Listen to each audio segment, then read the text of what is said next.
Hi everyone, कैसे हो आप सभी लोग। आई होप आप लोग अच्छे होंगे। मैं हूं राहुल जयसवाल एंड स्वागत करता हूं आप सभी का एक बार फिर हमारे यूट्यूब चैनल JR ट्यूटोरियल्स में।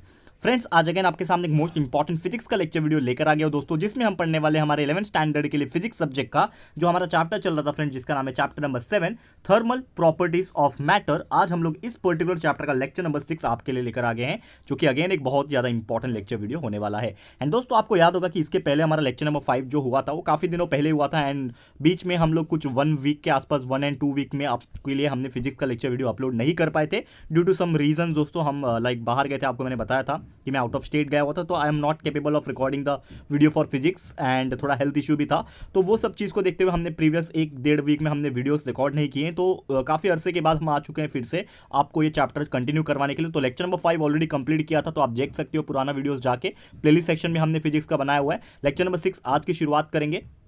तो क्या पढ़ना है सबसे पहले आज के इस टॉपिक में? जो पहला टॉपिक है वो है गैस एंड वेपर। तो गैस एंड वेपर की अगर मैं बात करूं, ठीक है ना, यहाँ पे टेम्परेचर लिख दिया गलती से, यहाँ पे वेपर आ जाएगा, ठीक है ना, यहाँ पे एक मिस्टेक है, इसको करेक्ट कर सकते हो। तो जनरली गैस एंड वेपर जो होते हैं ना, आर 2 डिफरेंट टर्म्स, ठीक है ना। गैस एंड वेपर क्या होते हैं? 2 अलग अलग टर्म्स होते हैं। एंड ये जो चीज़ है, लोग प्रिडिक्ट करते हैं कि गैस का मतलब गैस है एंड वेपर का मतलब भी गैस है। तो लोग ऐसा सोचते हैं कि दोनों इक्वली है, दोनों सेम, ठीक है, दोनों सेम टू सेम है, लेकिन एक्चुअल में ऐसा कुछ है नहीं, ठीक है। दोनों ही जो चीज़ है वो अलग अलग है, ठीक है। तो गैस का मतलब क्या होता है, वेपर का मतलब क्या होता है, ये सभी चीज़ मैं डिटेल में आपको क्लियर करा के रहूंगा यहाँ पे। तो ध्यान से देखिए क्या बोला है। According to definition, a substance which is in the gaseous phase and is above its critical temperature is called gas. यानी कि कोई भी एक ऐसा सब्सटेंस है जो गैसियस फेस में रहेगा और वो उसके क्रिटिकल टेम्परेचर, यानी कि एक पॉइंट ऐसा आता है जिसके ऊपर वो क्रिटिकल टेम्परेचर पे रहता है, तो वो चीज क्या रहेगा? गैसियस फेस रहेगा। एंड वही चीज अगर एक सब्सटेंस है जो कि गैसियस फेज में तो है लेकिन वो उसके क्रिटिकल टेम्परेचर के बिलो है, यानी कि वो टोटली क्या हुआ है? वेपराइज नहीं हुआ है, क्रिटिकल टेम्परेचर के बिलो ही है, that's why it is called as the vapour. तो उम्मीद करता हूं ये दो चीज आपको समझ में आ रहा होगा कि दोनों में क्या फर्क है एग्जैक्टली गैस और वेपर में, ठीक है। गैस जो होता है it can not be liquefied by the pressure alone, यानी कि अगर मुझे गैस को लिक्विड में कन्वर्ट करना है, जैसे आपको पता है एलपीजी हमारा लिक्विफाइड पेट्रोलियम गैस, जो आपका गैस सिलेंडर होता है जिससे आप खाना बनाते हो, तो वो गैस होता है लेकिन वो लिक्विड फॉर्म में होता है, करेक्ट है ना, अंदर लिक्विड होता है, ठीक है। तो जो गैस होता है उसको हम लोग लिक्विफाइड सिर्फ प्रेशर से नहीं कर सकते, चाहे कितना भी यहाँ पे प्रेशर हम लगाने की कोशिश करें, ठीक है। और in order to liquefy a gas, यानी कि जब भी मुझे कोई गैस को लिक्विड बनाना होगा तो हमें क्या करना पड़ता है? It must be cooled to a certain temperature, यानी कि एक पर्टिकुलर टेम्परेचर तक उसको सबसे पहले कूल करना पड़ेगा, और वही टेम्परेचर जो कूलनेस का जो होता है ना, उसको ही क्रिटिकल टेम्परेचर बोलते हैं।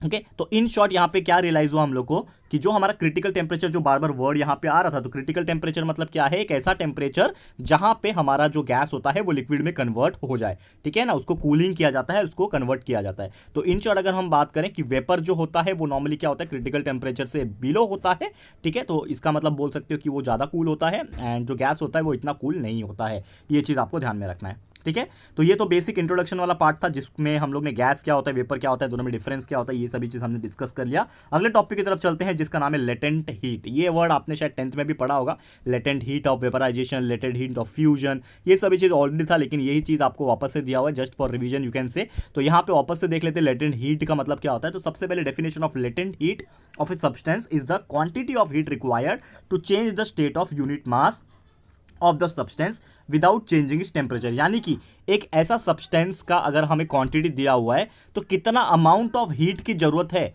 उस पर्टिकुलर सब्सटेंस का चेंज ऑफ स्टेट करने के लिए, चाहे वो सॉलिड हो तो सॉलिड से लिक्विड करना, लिक्विड हो तो लिक्विड से गैस करना, मतलब उसका जो स्टेट चल रहा है, चाहे वो सॉलिड लिक्विड गैस हो, उसमें से अगर हम चेंज ऑफ स्टेट कर रहे हैं ना पर यूनिट मास के हिसाब से, और उसका टेम्परेचर फर्क ना पड़े, यानी कि टेम्परेचर बिना चेंज किए हम लोग अगर कन्वर्ट कर पा रहे हैं, तो वो जो अमाउंट ऑफ हीट की रिक्वायरमेंट रहेगी उसी चीज को हम लोग बोलेंगे लेटेंट हीट। ये आपको याद रखना है, ठीक है। उसके बाद बात करें अगला डेफिनेशन जो है वो है लेटेंट हीट ऑफ फ्यूजन। तो क्या होता है इसका definition? The quantity of heat required to convert unit mass of a substance from its solid to liquid state, यानी कि अगर मुझे कोई भी एक ऐसा सब्सटेंस है जो सॉलिड स्टेट में है, उसको मुझे कन्वर्ट करना है लिक्विड स्टेट के अंदर, तो कितना अमाउंट ऑफ हीट करने की उसको जरूरत पड़ेगी, ठीक है, एट इट्स मेल्टिंग पॉइंट, यानी कि अगर मुझे सॉलिड को लिक्विड बनाना है मतलब उसको पिघलाना पड़ेगा, यानी कि मेल्ट करना पड़ेगा, तो कितने मेल्टिंग पॉइंट तक हमें जरूरत पड़ेगी, और विदाउट एनी चेंजेस टेम्परेचर, यानी कि बिना टेम्परेचर चेंज किए। तो ये जो डिमांड ऑफ हीट होता है, हीट रिक्वायर जो होती है, उसी चीज को बोलते हैं लेटेंट हीट ऑफ फ्यूजन, और उसको डिनोट किया जाता है LF से, L फॉर लेटेंट हीट और F मतलब फ्यूजन के लिए, ठीक है। तो LF के लिए ये चीज याद रखना।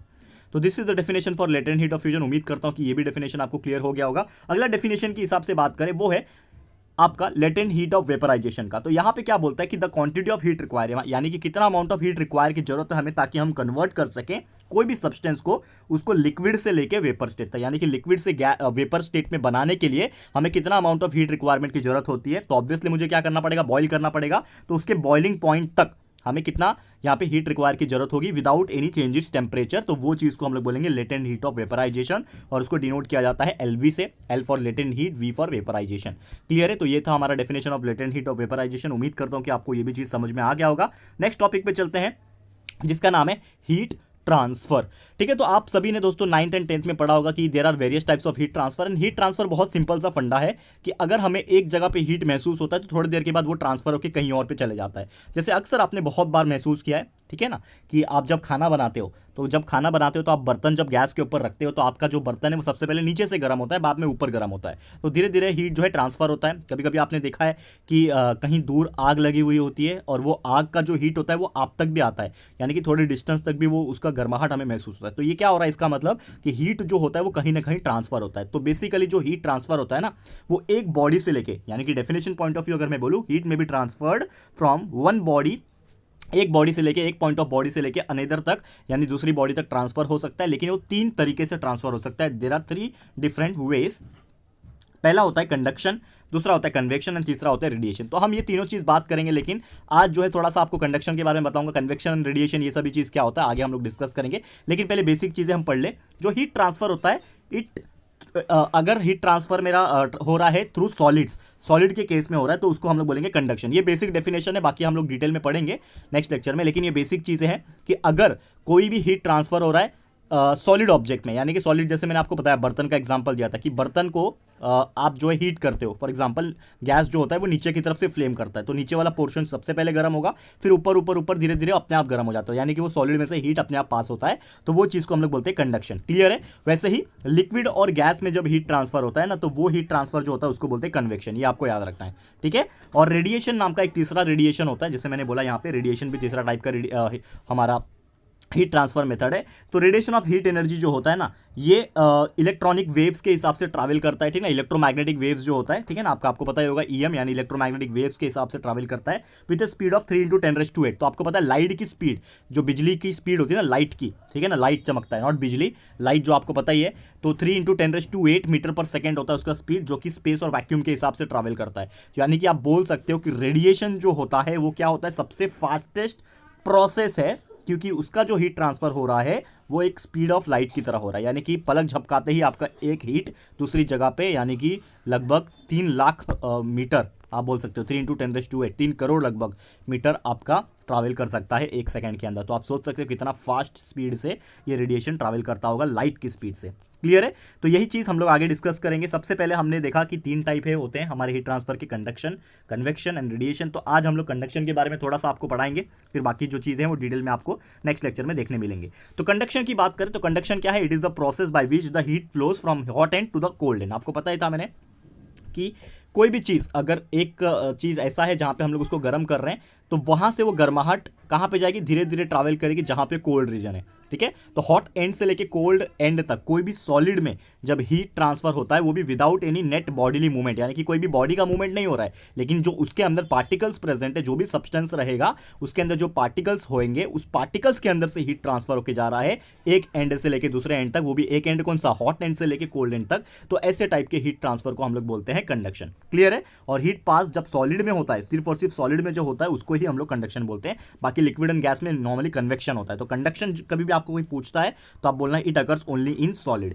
ठीक है। एग्जांपल भी यहां पे दिया हुआ है कि जब one end of a metal rod, for example हमने एक मेटल रॉड लिया, आप ये करके देख सकते हो कि कोई भी एक लोखंड का या फिर कोई भी मेटल का टुकड़ा, एक रॉड ले लो और उसको धीरे धीरे एक एंड पे हाथ में पकड़ो, ठीक है, एक हैंड में पकड़ो एक एंड को, और दूसरे एंड को गैस के ऊपर या फिर कोई भी जलती हुई चीज़ों के ऊपर उसको रखो। तो सबसे पहले जो आपने जलती हुई चीज़ों के ऊपर जो हिस्सा रखा होगा, एक कोना उसका रखा होगा, तो वो सबसे पहले हीट हो जाएगा एंड वो हीट धीरे धीरे धीरे धीरे करके पूरे रॉड में फैलेगा। और जहां पे आपने अगले एंड पे आपने हाथ पकड़ा होगा ना दोस्तों, ठीक है, ये समझ लो ये रॉड है, तो यहाँ पे आप हीट कर रहे हो और यहाँ पे आपने पकड़ के रखा हुआ है, तो धीरे धीरे यहाँ पे जो आग लगी हुई है वो पूरा का पूरा हीट जो है वो ट्रांसफर होते जाएगा और यहाँ पे जो आपने हाथ पकड़ के रखा है वो एंड की तरफ भी आपको हीट महसूस होगा, ठीक है। तो we will feel some heat in the hand, ठीक है ना, यहाँ पे हैंड आएगा, ठीक है। तो हैंड में आपके कुछ जो हीट होगा वो महसूस होगा। तो ये चीज़ से क्या पता चला हमें कि कोई भी ऑब्जेक्ट क्यों ना हो, कोई भी मेटल क्यों ना हो, तो उसमें एक एंड से दूसरे एंड तक हीट जो है वो ट्रांसफर होता है, हॉट एंड से लेके कोल्ड एंड तक वो ट्रांसफर होता है। और यही ट्रांसफर को, हीट ट्रांसफर को हम लोग क्या बोलते हैं दोस्तों, कंडक्शन बोलते हैं। और ये सिर्फ और सिर्फ सॉलिड में देखा गया है। क्लियर है दोस्तों? तो उम्मीद करता हूं कि ये चीज़ आपको समझ में आ गया होगा। तो यही था हमारा टॉपिक कंडक्शन का, जो पहला मेथड है हीट ट्रांसफर का। तो उम्मीद करता हूं आपको ये चीज़ क्लियर हो गया होगा दोस्तों। तो इसी के साथ हमारा ये जो आज का लेक्चर है ये होता है समाप्त। और जो भी आगे का पार्ट्स रहेंगे, जैसे कि थर्मल कंडक्टिव वगैरह है एंड आगे का कन्वेक्शन, रेडिएशन वगैरह है, ये सभी चीज़ हम लोग पढ़ेंगे हमारे अगले लेक्चर में। तो thank you so much for watching this video and उम्मीद करता हूं कि आज जितना भी टॉपिक्स हमने आज पढ़ाया आपको, ये सभी चीज़ आपको क्लियर हो गया होगा। तो ये वीडियो आपको कैसा लगा है दोस्तों, प्लीज़ हमें कमेंट करके बताइएगा, अपनी राय और सजेशन जरूर से दीजिएगा। और अगर आपको ये वीडियो पसंद आया है, यूजफुल लगा है फ्रेंड्स, तो प्लीज़ ये वीडियो को लाइक कीजिएगा, शेयर कीजिएगा अपने सारे फ्रेंड्स लोग को, फटाफट से शेयर कर देना। एंड अगर आपने अभी तक इस चैनल को सब्सक्राइब नहीं किया है तो फटाफट से हमारे चैनल को भी सब्सक्राइब कर देना, साथ में बेल आइकन को हिट कर देना, ताकि जब भी हम लोग वीडियोस अपलोड करेंगे आप लोगों को नोटिफिकेशन मिलती रहेगी। ठीक है फ्रेंड्स, तो मिलते हैं हमारे अगले वीडियो में। ये वीडियो देखने के लिए thank you and good bye.